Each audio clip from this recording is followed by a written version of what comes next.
If you want to charge more than 20,000 euros for your coaching, then you need to stop playing small and you need to solve bigger problems.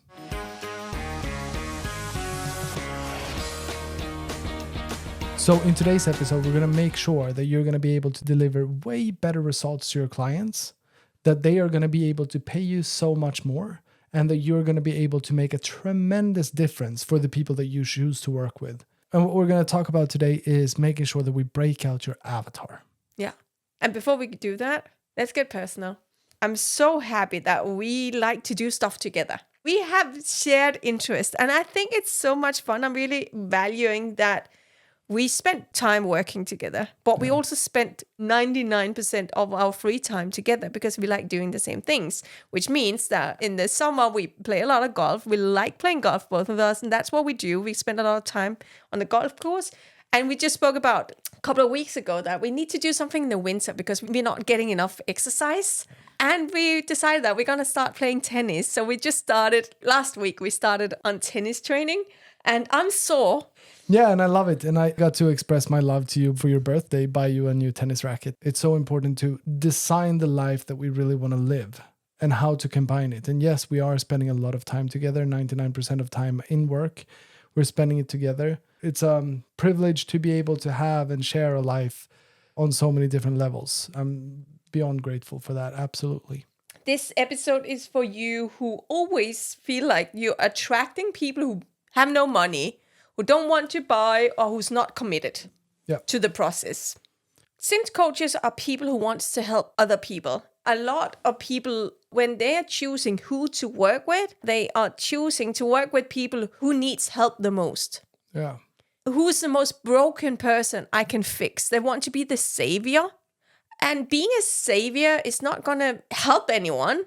Being a savior automatically make you look for the person who's the weakest or the person who needs the most help. You're looking for the one who's in the biggest problems. It also, at the first glance, that might sound like a really good idea because you can see a lot of demand. Yeah. But the problem is demand isn't always a good thing, especially if it's a very broad demand. And if we're talking about, let's say, because here's a personal belief that I have.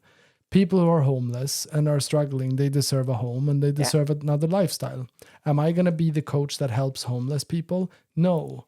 They will never be able to afford my coaching. So I first need to realize that, okay, I need to take care of me before I can take care of anyone else. Yeah. And that's the same thing when it comes to business. So just because you see that there is a person in need of help doesn't mean that you should help them. No. It means that you could help them. And if you have a big passion, I mean, we have a big passion to help kids all over the world. And we've donated hundreds and hundreds of thousands of euros in the last couple of years to help kids. And we love that. But if we based our coaching business that was the main part of the core business, the kids can't pay. That's why we give them money. Yeah. Because they literally have none. If you have a huge mission in your life to help a certain individual or a certain group of people, then do that. Go for it. Let it fuel you. But let's make sure that you first of all target a very specific problem that is, number one, solvable, that you have congruency within, that is also driving you, that you like the kind of problems that comes with solving that problem, but also that they have freaking purchasing power. Yeah. There is some bank behind the people who has this problem. Yeah, so it's not enough to see who needs help. You also need to see who needs help but can actually pay for it, who can afford it, who has the purchasing power. And then another thing I think that also keep coaches attracting the wrong people is that they are not daring to give a bold promise. Yeah. They're not daring to help with something huge. So they're trying to avoid giving guarantees, avoid giving taking on too much. And it comes from, I understand it, because it comes from being uncertain about yourself. What if I'm not good enough? What if I can't deliver? What if they will not be happy? What if I'm not living up to... Yeah, that would be one fear. The other one is imposter syndrome, that they genuinely believe that who am I to say this bold thing? It comes from the same place, which is fear. Mm. In the beginning, when taking on a bold promise, the first action shouldn't be to shake the fear. Yeah. It should be to build bravery or be courageous enough to act in spite of fear. And then do it because it's important. I can't believe that Martin Luther King said, I have a dream, because he felt that this is going to be an easy dream to create. It was the start of the revolution that helped people in America. We need to dare to be bold. Yeah. I understand that that's scary. but being scared isn't a problem. Yeah. If you want to charge, you also need to solve something that is a big problem. Yeah. And let me give you an example of where this goes really wrong is, hey, I help Avatar get clarity. Yeah. How much are people going to pay to get clarity? Yeah. People don't pay for clarity. They pay for solving the problem. The clarity is what you do in the first meeting. Yeah, the clarity is what helps them understand that this is what I really need. That's marketing. Yeah. That's your marketing or your first meeting. That's not what you sell. No. You sell the result to it. So you need to dare to sell outcomes, real outcomes, real results. And another thing, be specific about what is a specific thing you do. Because again, too many are trying to not be specific enough because they're afraid. I have a limiting belief that if I'm being specific, I'm losing out. But what you do by not being specific is that we don't understand the value you're actually providing. It makes it really hard to see. You have the right niche, you have the right avatar, or not the right avatar, but you have the right outcome that you solve, the right solution, the right everything. But there's one thing that makes the absolute biggest difference to stop attracting the wrong people, the broke people, and the people who don't really want to make things happening. And can you share that? Yeah, absolutely. So let's look at it as 4-step thingy where you need to decide to what level am I going to speak? What level are the people that I'm going to speak to? Where are they on this ladder? Because you can start talking to people at the bottom. Because a part of niching is who you speak to. And I believe most people who speak about niching, they're looking into, am I niching to what? This person, women 40 plus or school teachers. So they're looking this direction in niching. One thing is niching, but now we're adding another layer called avatar. Yeah. Who specific is the avatar? So you can talk to school teachers, but the avatar can look different. And that's the ladder you're talking about. Let's say that you help engineers. Yeah. You can help engineers that are in school, that have graduated, that have been an engineer for 30 years and wants to start their own business. Or you could speak to how to retire as an engineer. So very different stages in life. Here we're starting to break out avatars. And if we were to do our own niche, which is we help coaches, we have people at the bottom. And where we can argue that the people who are at the bottom are people who are brand new, doesn't know how to start their business, whatever it is, we can define it as people at the bottom. I would even add to that they are people doing it because they need to make money. So they're in, I'm broke, I don't have any money, but I need to make money on something, and coaching seems like a great idea. Everyone is doing coaching. Yeah, so I should probably do that. I should do that as well. Yeah. We can define the bottom, the people at the very lowest level. And for most people, the bottom should absolutely not be the people that you're targeting for your business, because you're going to struggle a lot with people not being able to pay. We don't want to diss these people. It's not about it. We can't afford to help them because we don't have the assets to do so, because they can't pay. So we need to look further, which means that we can look for people who are a little bit in the slipping area.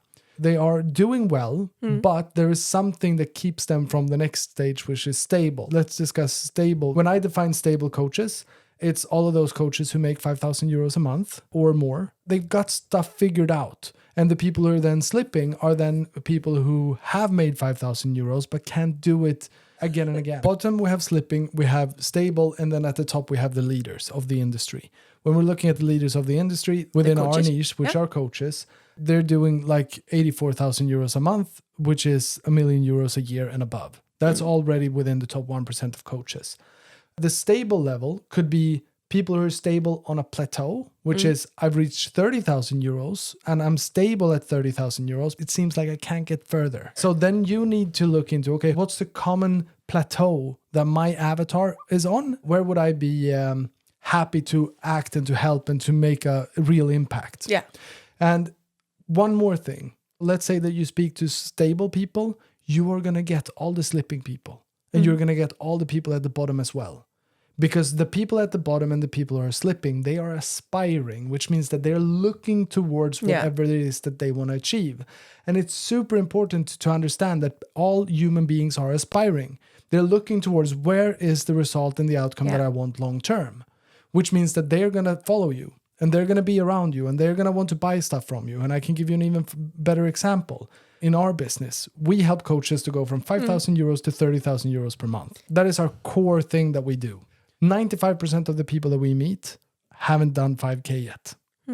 And that is an important note to take. Even though we speak to people doing more than 5,000 euros a month, we still get 19 out of 20 have never made 5,000 euros before.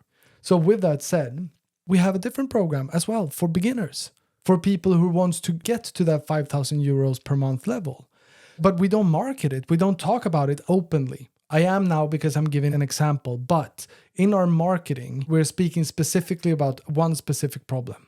Individually and privately, it's a different thing. Because why avatar? It's not because you can only help people who have gotten this far, and everyone that hasn't gotten this far, you're not going to offer them anything. That's not what I say. What I say is that you need to have a very specific marketing, because otherwise you're going to shoot blanks. Because people won't hear you, because you're not specific enough. You are not addressing a problem that is consistent, so that when people follow you, they understand what you're all about. So you need to be consistent about what it is you speak of, what problems it is that you solve, what solutions you bring to the table, so that you can start building a following. People following the journey of what does it mean to become or to do or to have what you help your clients to get. So when we're looking into what is the reason that you are attracting the wrong people, it is in your language. Yes. You're speaking to the wrong level of person, because you probably unconsciously know, I want to have this level of people on the ladder, but I keep speaking to these people. If you want to have a certain level of people, you need to understand their language patterns. Yeah.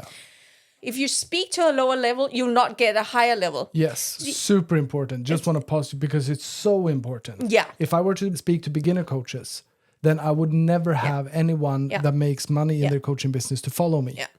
So if you want to understand the two lower levels, the bottom and the slipping level, those are people at a stage in their life within every niche and within what you're doing. Those are people who are currently looking or more driven by away from values. They want to avoid. They want to avoid needing to go to a job. They want to avoid needing to going bankrupt. They want to avoid getting a divorce. Like they want to emotions. they want to avoid go burn out with stress or something. They want to avoid something because they're so close to the pain that they really are looking for the avoid language. If you're going for people who are stable and leaders within what you're talking to, these people are not in an immediate danger, which means they're looking more towards pulling, which means towards values, what they want, like the goal they want, the thing they want. So depending on what level we're speaking to, we need to speak either away from language or towards language. Yeah. That's step number one. We need to understand the level and the language. We also need to understand the words we're using. An example we saw from one of our clients is that she's a life coach and she helps people who are stuck.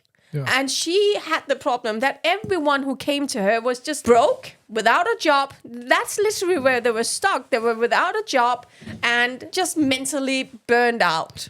We realized that her language was a very caring, taking care of people, like very soft and I understand it's hard when you feel like that. And it's really pampering language in her, because that was natural to her to speak a very pampering. Caring and comforting. But who is it that you're attracting speaking like that? You're always comforting. You're attracting people who look for anyone. Who needs a hug. Yeah, who needs a hug. Someone who can pamper me. Yeah. But the problem she had was her clients, first of all, always the same story. I don't have money. I don't have a job. But also the second thing, those clients she had that was in that avatar, they were all like, yeah, but I can't do it right now. They weren't really doing the work. They were having excuses all the time for not moving. And she was so frustrated about that. But it was about her language. You get the people you attract. You get the people you speak to. You don't have the wrong people. You have the people you attract. So she needed to change her language, which meant she started talking to people who were in job and only using examples from what it would look like in situations where they were at in their life. And she was not speaking in a pampering way, but an inspiring way, or like a stop wasting time doing this and stop, like a little harsher. Then she started to attract people who didn't want it to be pampered, but just wanted to have the tools and the support and the next steps. It's about your language. Everything about marketing is about mastering language. Yes. And everything about business is to master numbers. So we've given you a lot already on how to kind of start the deep dive into, okay, so who's my avatar? So if you want to save yourself 12 months of trial and error in your marketing, then just use our GPT. And then how do you get it? Go to our Instagram and write us a DM and just write avatar. If you write avatar in a DM to us, we'll send it to you free of charge, nothing attached. And you'll be able to flush out your own avatar and start making more money faster in your coaching business. And if you've loved this episode, give it a like and don't forget to subscribe, and we'll meet you in a new episode very soon again. See you soon.